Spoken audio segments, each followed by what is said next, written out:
In January, we started tracking the work of a new survey group, WR Numero Research. Their latest survey, undertaken in March, shows a sharp drop in the performance assessment of both President Marcos Jr., down about 21%, and Vice President Duterte, down 13%. What explains these drastic declines? Is it possible that the infighting between the two centers of the so-called UniTeam is driving supporters away? Good evening. I'm John Nery, and you are in the public square. We are again joined tonight by Cleve Argelies, a political scientist who is president of WR Numero Research. And to help make sense of the survey findings and the survey itself, we are also joined by Dr. Peter Caiton, associate professor at the UP School of Statistics, known on social media as the Stats Guy. Professor Caiton will both take questions and, if the spirit moves him, ask them too. Welcome back, Cleve and Peter, and thank you for joining us in the public square. Thank you for having me tonight, and I'm so happy to be in the company of you, John, and the Stats Guy. Thank you, Sir John, for inviting me here, and it's great to meet Cleve face-to-face. Thank you. Let me start with the top-line results of your March 2024 survey.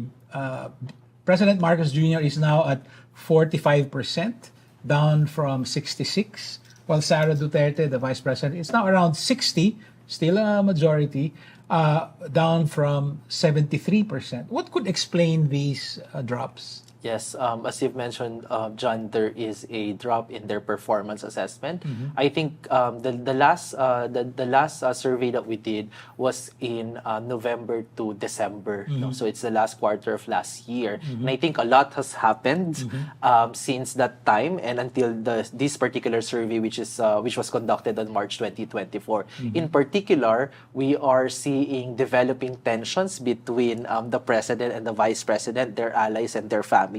We've also asked a related question, and maybe we want to get to that later on, whether Filipinos are concerned about these particular political tensions. And they're saying that they are. Most Filipinos are actually concerned about the uncertainty and, this might harm the future of the country that these two are bickering. So we may say that that's also affecting their performance assessment.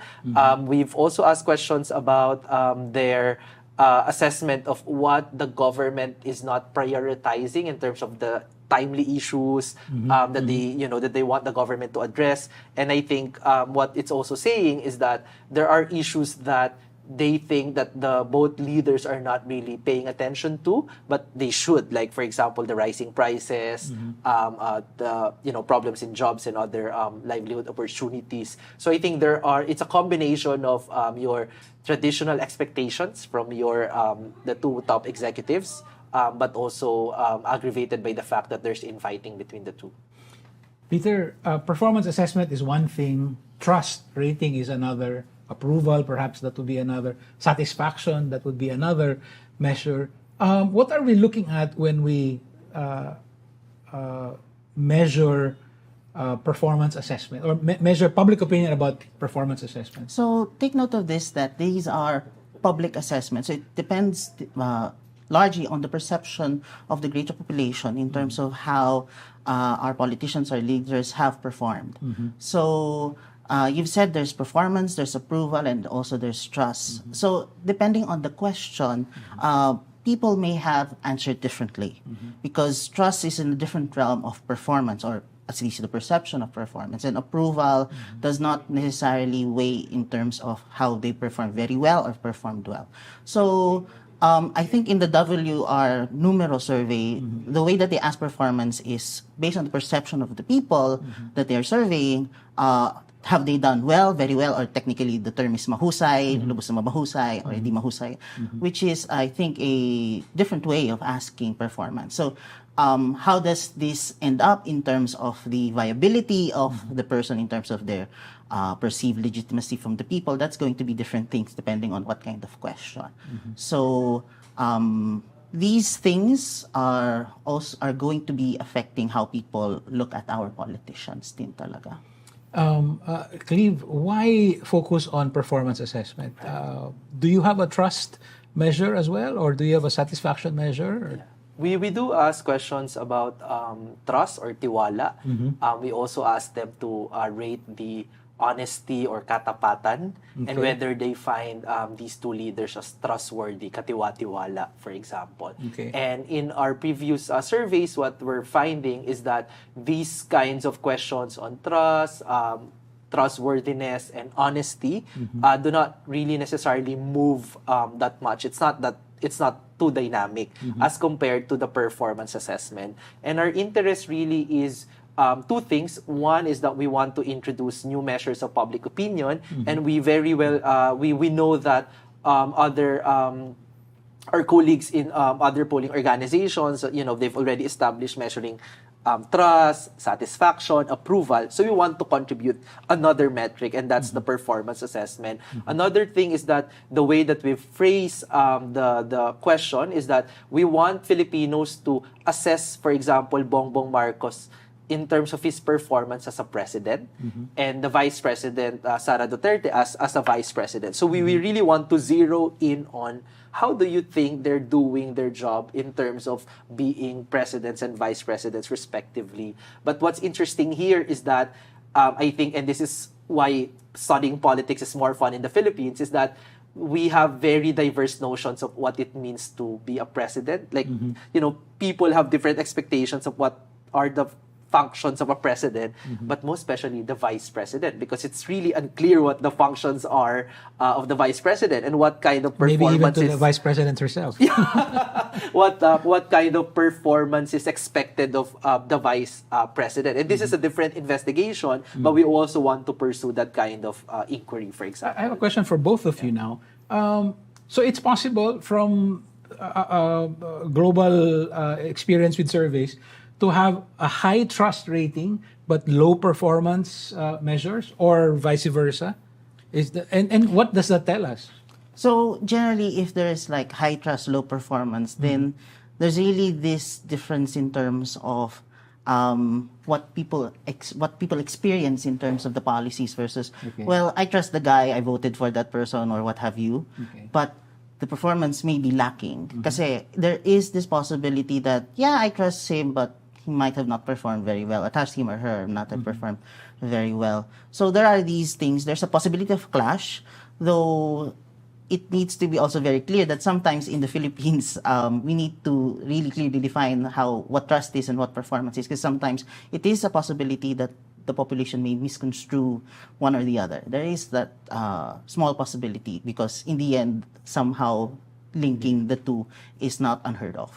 Yeah, and I think if you look at the other surveys outside the Philippines, what my observation is that it's very much possible that the trust ratings is still high or stable, but the performance assessment is moving up and down. And it takes a while, meaning I think in ordinary language, like you have to break my trust so that I will rate you negatively on the trust issue. So I think it's very possible. But the other way to think about it is that how do people vote during election? Is it based on the performance, or is it based on trust, or is it based on something else, right?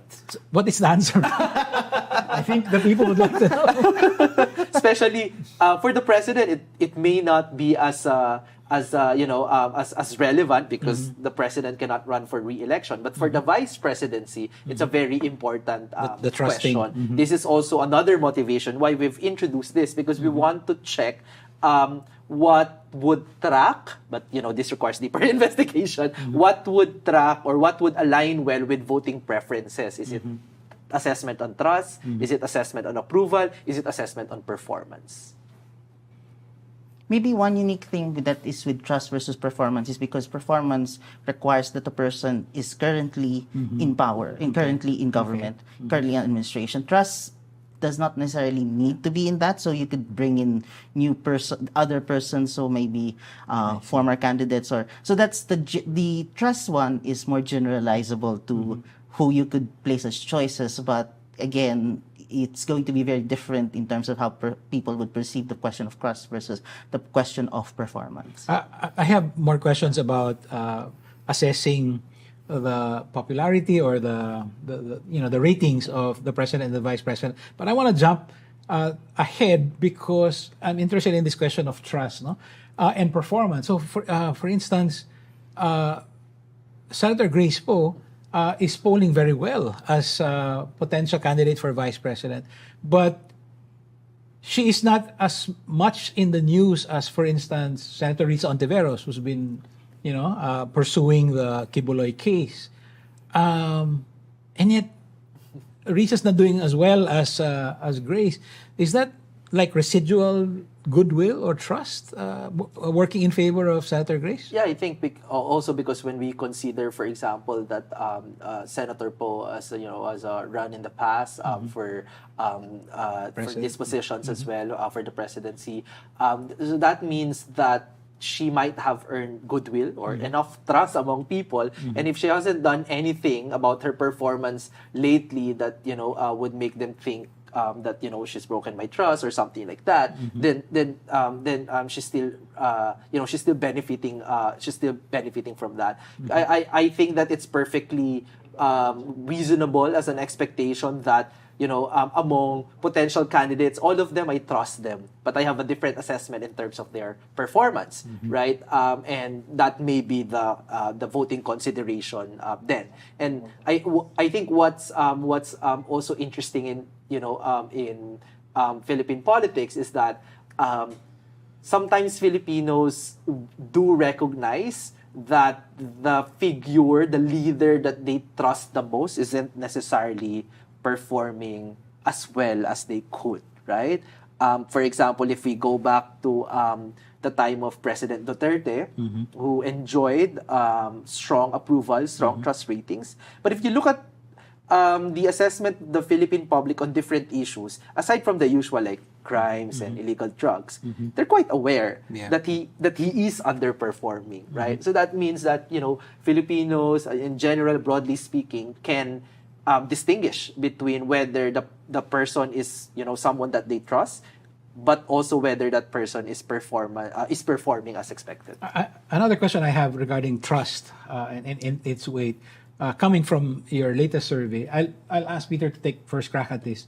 And is precisely the example of former President Duterte, who is doing very well in the pre-election preference ratings for Senate, right? I think he's number 3. Yeah. And yet, very interesting, I find that the survey respondents, almost a large plurality, almost a majority, say they want the present government to pursue the ICC case. I mean, what does that mean? Do they not see that as connected to Duterte, or they see it and it doesn't matter? I mean, I'm struggling with that, right? It's very high ratings, and then there seems to be some sort of public opinion momentum for investigating. That seems to be, there's a lot of need to unpack what is that underlying reason why former President Duterte is popular, but majority of people want the government to pursue the ICC. It's generally going to break down in terms of, sometimes there's this really perception of the individual. It's the perception that really molds the opinions. Like, for example, in the Senator Grace Poe and also Senator Risa Ontiveros. So it depends on how they have perceived these individuals in terms of how they have been portrayed in the public, and in terms of President Duterte, he still enjoys some popularity, especially in specific regions in the country.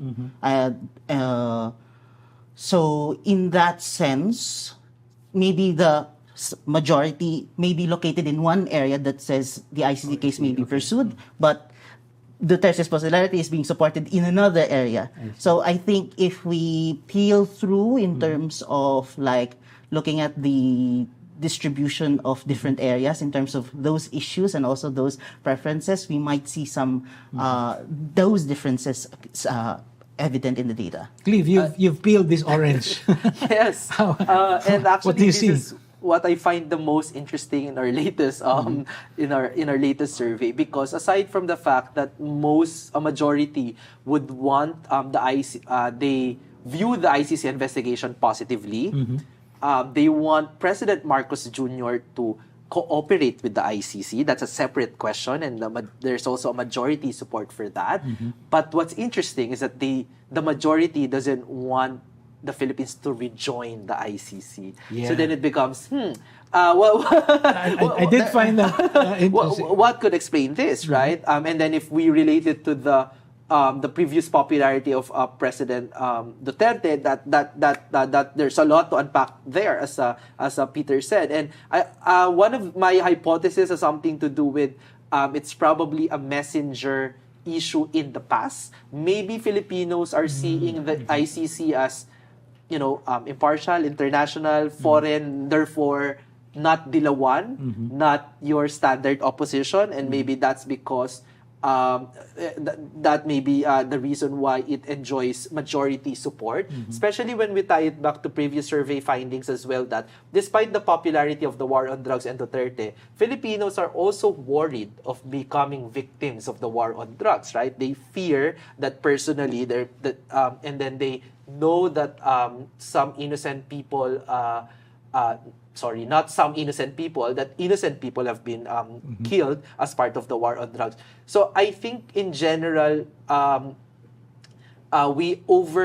think probably we overstate that, the public generally understands their relationship with Duterte, in the sense that they've already evaluated all aspects of it. It's probably truer to say that it's much like what this nation experienced in the last couple of years, that they're also, it's a mixed relationship, it's a mixed attitude. They're trying to make sense of how what happened, right? And now that the ICC investigation is ongoing, maybe there's some reflection in there that they do want the killings to be investigated, right? Yeah. But at least in our November to December survey, John, you would remember that Rodrigo Duterte, among other past presidents, is also high rated as the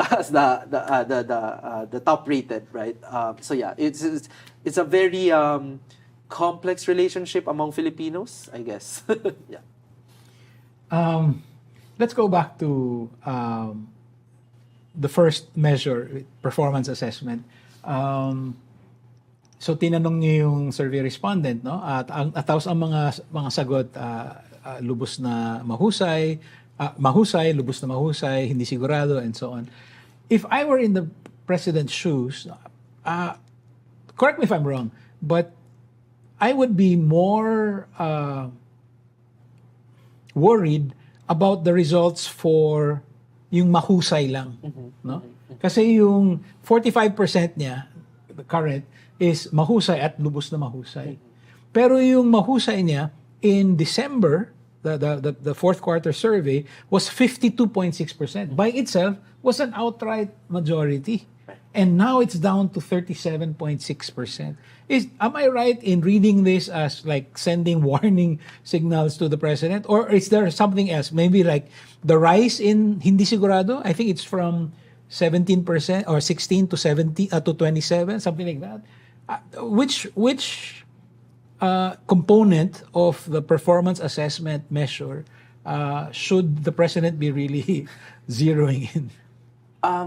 My kind of like the conceptual framework that we're working on here is that it's a pipeline. It's kind of like what to say. It's a journey for voters, for the Philippine public.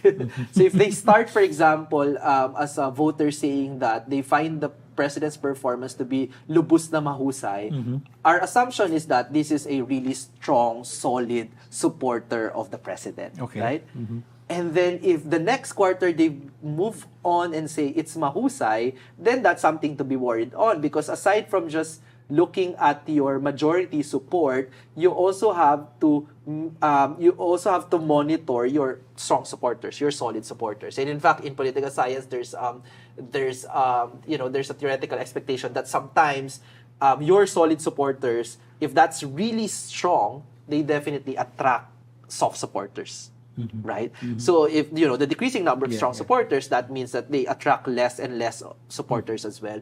And those who were previously saying, oh, the president is good naman in terms of the performance, but they're now unsure, that means that it's now an opportunity for the opposition or or political rivals to actually convince these people to go the other way and now have a negative preference. So I would imagine that if you're working for the president, that you will be worried on all these numbers because it's a pipeline and you don't want any of the voters to move towards that chunk of the data that says that they find the performance of the president lubos na hindi mahusay, roughly as really very poor performance, right?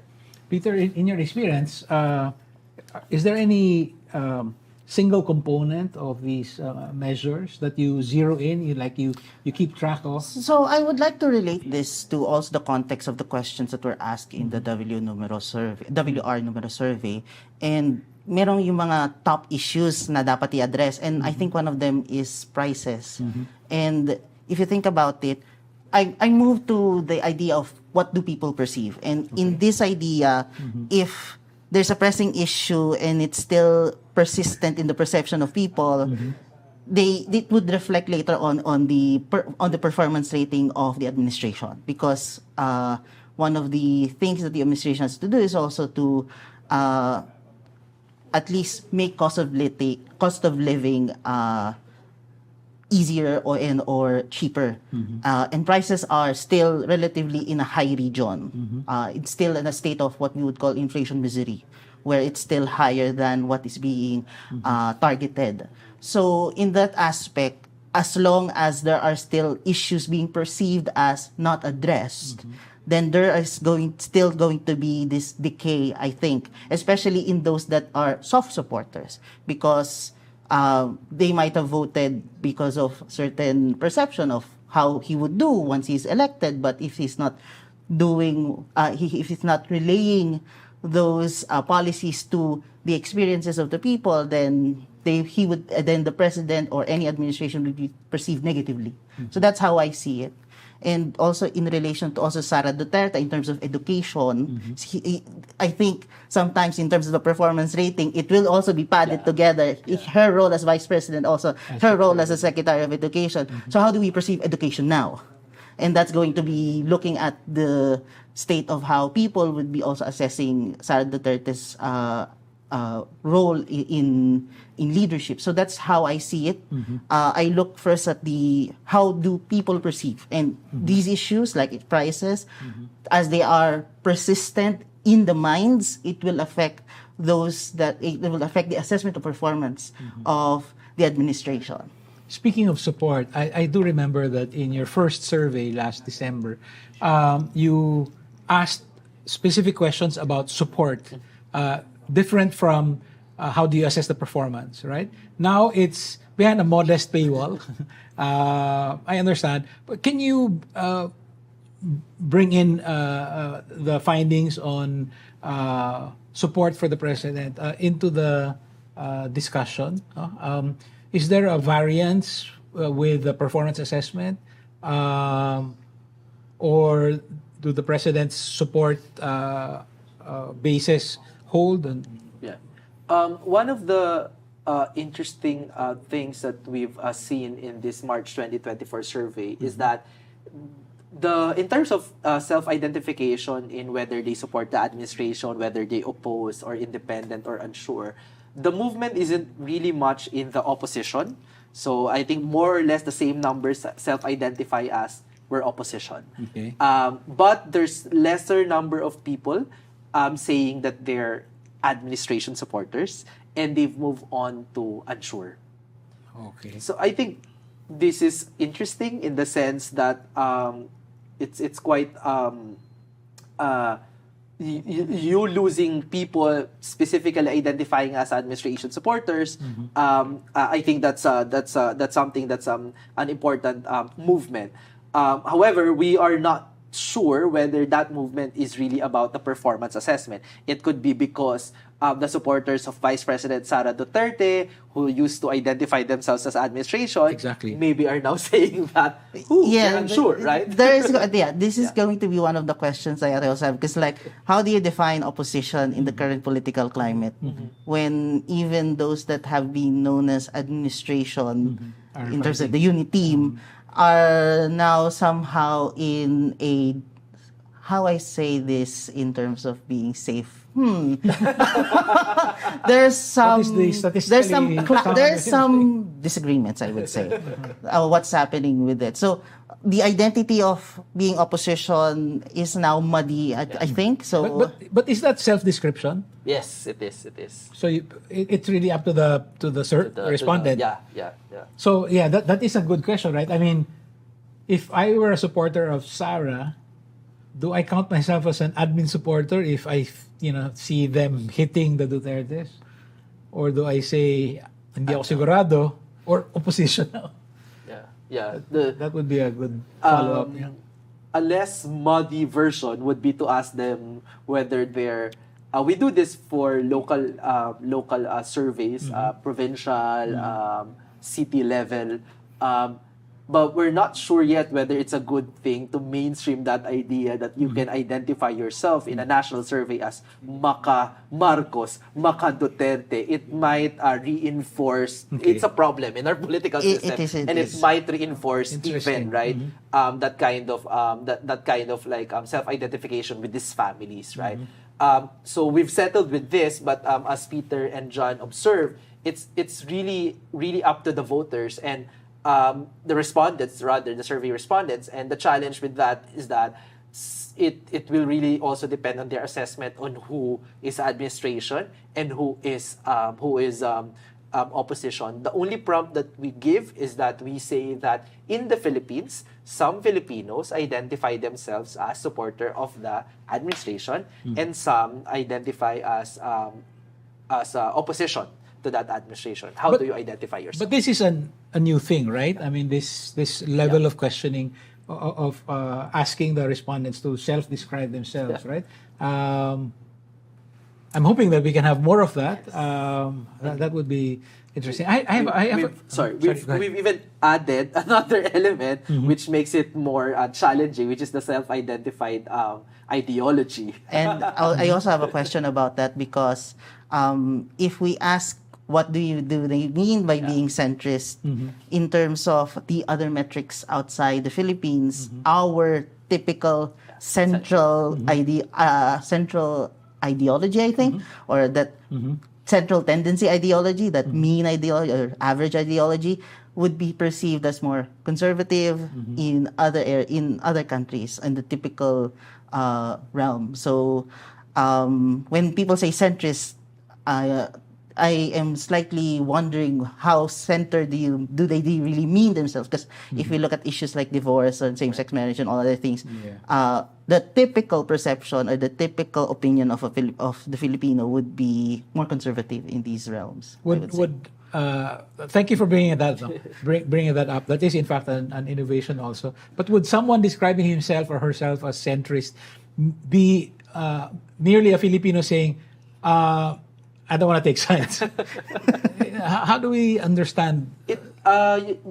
We've in our latest report, we've devoted a section on, because aside from asking them what ideology they self-identify in, because we already know, we kind of like expect that it will be very challenging. We've also asked them a couple of policy issues. We've given them policy positions like mandatory ROTC. You support the mandatory ROTC, or you support legalizing divorce in the Philippines, or you support legalizing same-sex marriage. What are these? Are these left-wing positions, right-wing positions? Right. So it's kind of like a complementing test, right?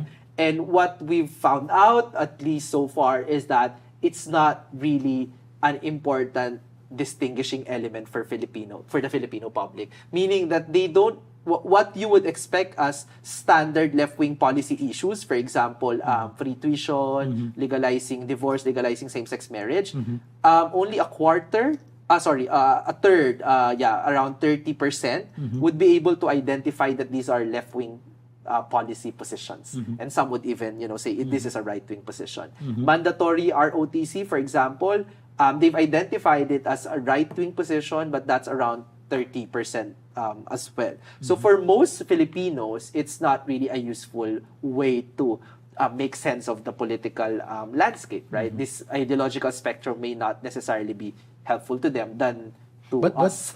But that sounds like reality, right? I mean, it makes sense to us, and professional observers and all that. But maybe on the ground level, that's. And to be fair, it's not.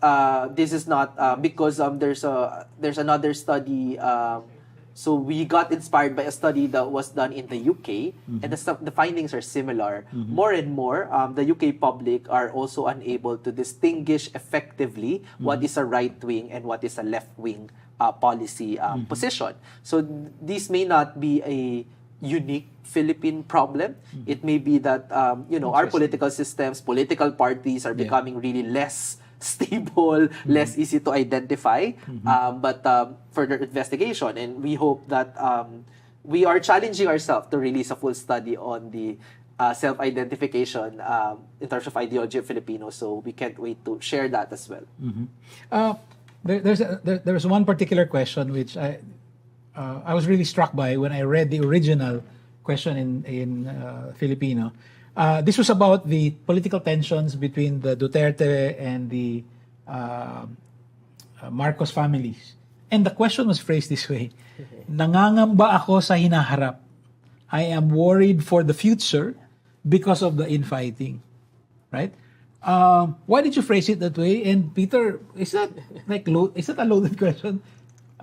Maybe we can start with you, and then I'll. So, with those kinds of questions, I think there is going to be some review. Maybe I think it's a pretty experimental question, but it may be, there may be some assessment of, it may be loaded, but we just need to check din naman with them in terms of how they answer. WR Numero has to check if that is a loaded question, but it does sound a little bit loaded in terms of nangangamba. It's a very heavy emotion, and sometimes these could lead people to answer differently, I would say. It's sometimes wordings of questions do lead people into answering a certain way, and sometimes these strong words could sway a little bit. So, if it's an experimental question, I think WR Numero should be able to revise it a little bit in terms of how they're asking it. They're trying to ask a question that is very apparent in current events. I thought it was your attempt to root the question in the survey respondents' personal experience. Like, how do you see this? There are a couple of reasons, but we of course take that feedback. One is that we didn't, in the deliberations in developing the questionnaire, we didn't want to contribute to that feeling that it's a circus and that people can choose. I am on the side of the Marcos on this tension. I'm on the side. Okay. We want it to be like a teleseries thing that you root for your own character. I see that. So we want to frame it in a way that how do you ask this question that also would prompt reflection on the respondent, that as the why do we care about this, right? And that's why we settle with the framing that it's a public issue because we care how this will affect our future. So that's why it's phrased that way. The other reason is that I'm frequently asked, especially by the usual briefings that we do with the diplomatic sector, or for example, even the commercial sector, foreign investors. Usually the question is, so how does this affect the Philippines, the tensions between the two families? What does this affect the economy? Does this affect political stability in the Philippines? This is also kind of like the inspiration for that to us, whether for Filipinos, whether it's whether they worry about it. Is this something that they're worried about, right? But actually, our expectation is that, so this is the results are not what we've expected. Our expectation is that people will just say that they don't care at all. But apparently, many are quite concerned. Nangangamba sila that this rift may affect their future.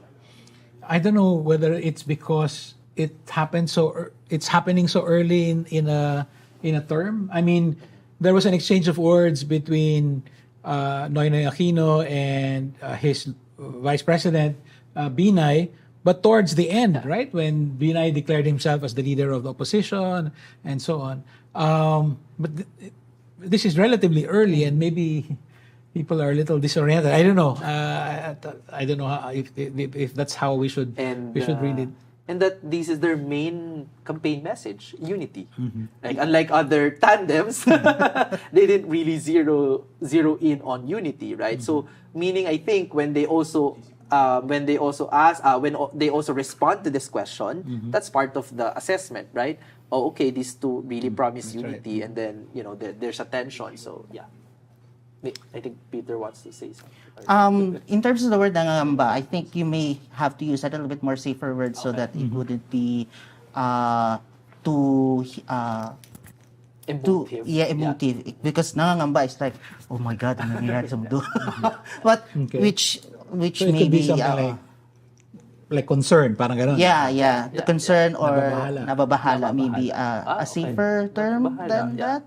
that. But again, Interesting. these are things that you may reflect on in terms of having to review the question.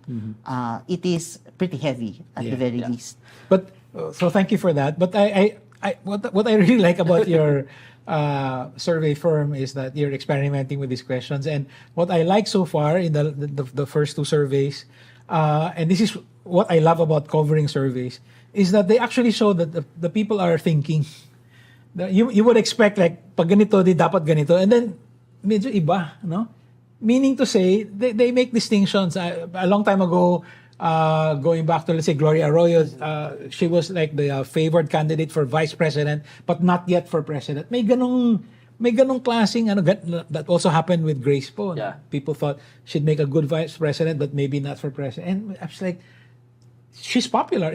Won't the popularity translate across the board? But so now, with all these different measures that you introduced, I think that we have more chances of seeing that, in fact, people are thinking, right? I mean, it's not a knee-jerk reaction to the questions. Yeah, I mean, this is, I completely agree. And this is also, I think, what fascinates me about this, learning that Filipinos do respond differently to different questions, right?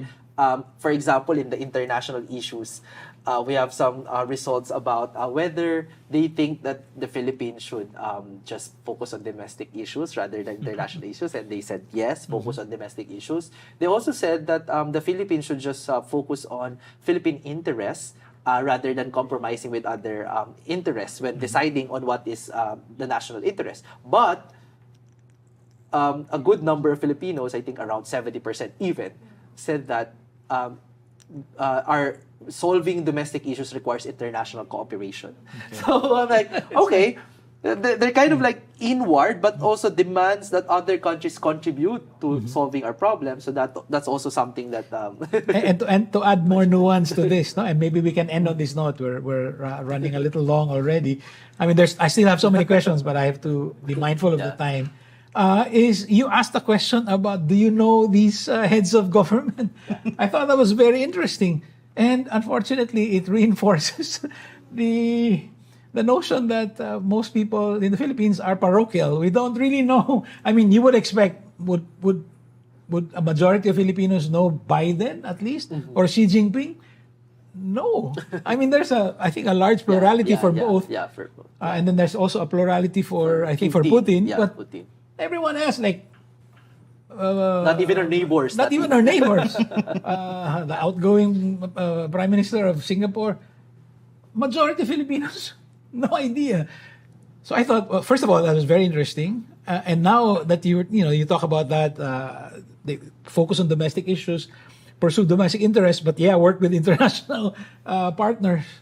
There's a lot of work to be done. But why did you ask these questions on the heads of government, and what can we make out of that? Yeah, we want to know what the outlook of average Filipinos in terms of dominant international issues, not just on the issue of West Philippine Sea, but other, other international issues. So there's actually more that we haven't really released yet, but we really do want to contribute to gaining a deeper understanding on the international outlook of Filipinos. We're global citizens, we're global people, right? We're scattered across the world, right? But this for example, this survey would show that, as John noted, that it's surprising.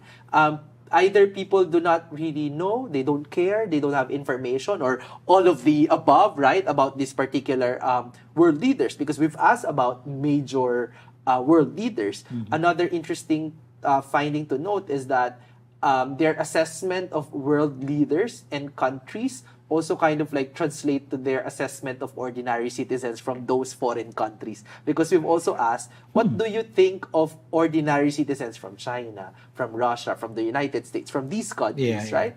And their negative assessment of China, for instance, Chinese President Xi Jinping also translate to they do not really trust Chinese citizens at all. So those working, for example, on racism and other kind of like challenges nowadays could also use this. So yeah, the last thing I want to say, for example, there's a lot of talk about what the Philippines should do if China attacks Taiwan, if it's an armed attack, right? And Filipinos say just be neutral, right? And now, without this data, I think I would assume, personally, I would assume that people would support, that we support Taiwan. But I'm surprised to learn that actually Filipinos don't want to be involved in case of an armed attack. So yeah, I think I always say this in other settings, that one of the very few things that I like about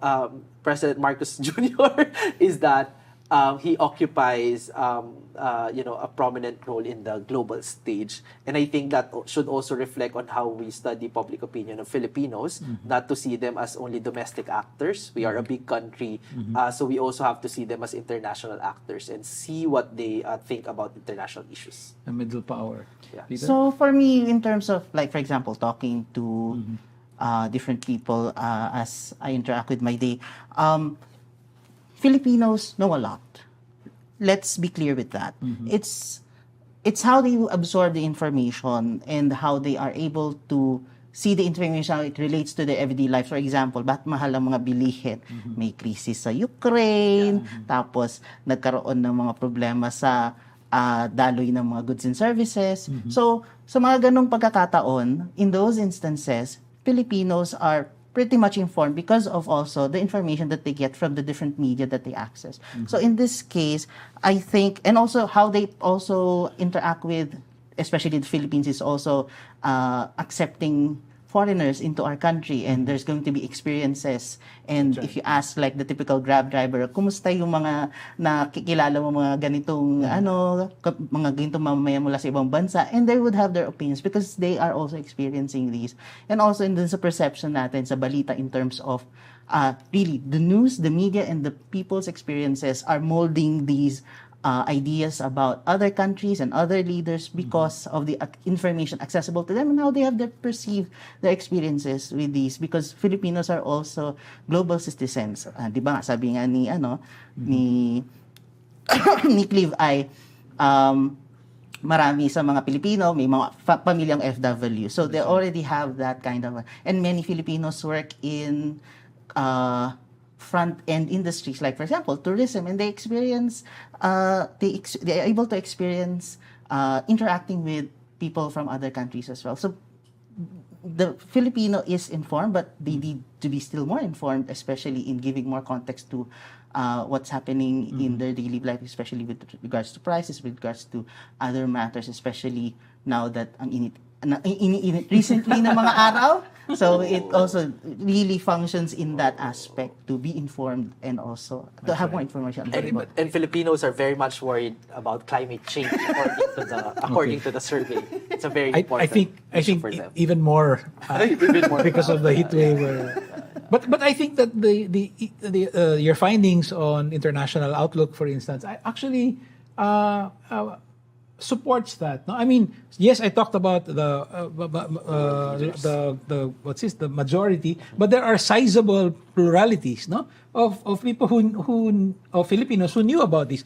That would translate to millions of Filipinos, Yes, right? that's Right. So there is that basis, but I don't want to, it's not like the Filipino public is not aware of this. I also have to be completely candid and say that I just came from a workshop in Baguio, and one of our realizations is that Philippine journalism is itself parochial, right? When it comes to the international outlook, we think in terms of the U.S. and then maybe now China, and that's it. We know very little about Singapore and Indonesia. Did you know that Singapore and Indonesia, the outgoing leaders had a leaders retreat? No, so the outgoing leaders with the incoming leaders had just the four of them. Yeah. It's like, Wow. right? I mean, we don't do that with our closest neighbors. I mean, so yun din.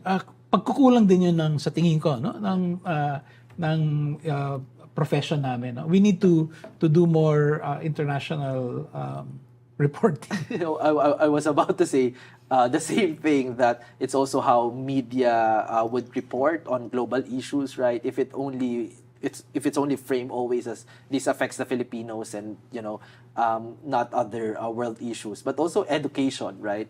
And I think this is one of John's interests, for example, that the Philippine Revolution against Spain is a very it's part of a very transnational historical event, but it's not taught that way in our schools, right? It's a very parochial take that this was happening in the Philippines, the first independent republic. But there were so many connected things happening across the world, right? That's We've always been part of those global historical moments. That's right. And I do hope that we pay more attention to those. One last quick question about Israel. What is Filipino public opinion? Yeah.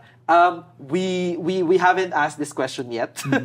We do want to ask it, but we are still deliberating, and maybe you can send me some private notes about that, because we don't want it to be framed in a way that people can just choose to support or not support a genocide, right? So it's turn a genocide into a circus. Popularity. Yeah. So we haven't been able to agree in the previous workshop on questionnaire. So we still have to figure out how to ask that question. It's a very sensitive issue din naman kasi with Israel and Palestine. Yeah. That's right.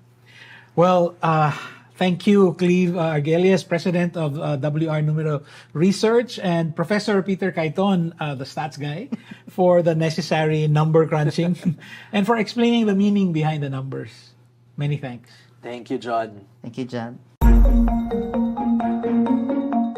That's it for us tonight. The next step for engaged citizens, as always, is to take a more active part in rebuilding our democracy. See you in the public square. This is John Nery. Thank you and good night.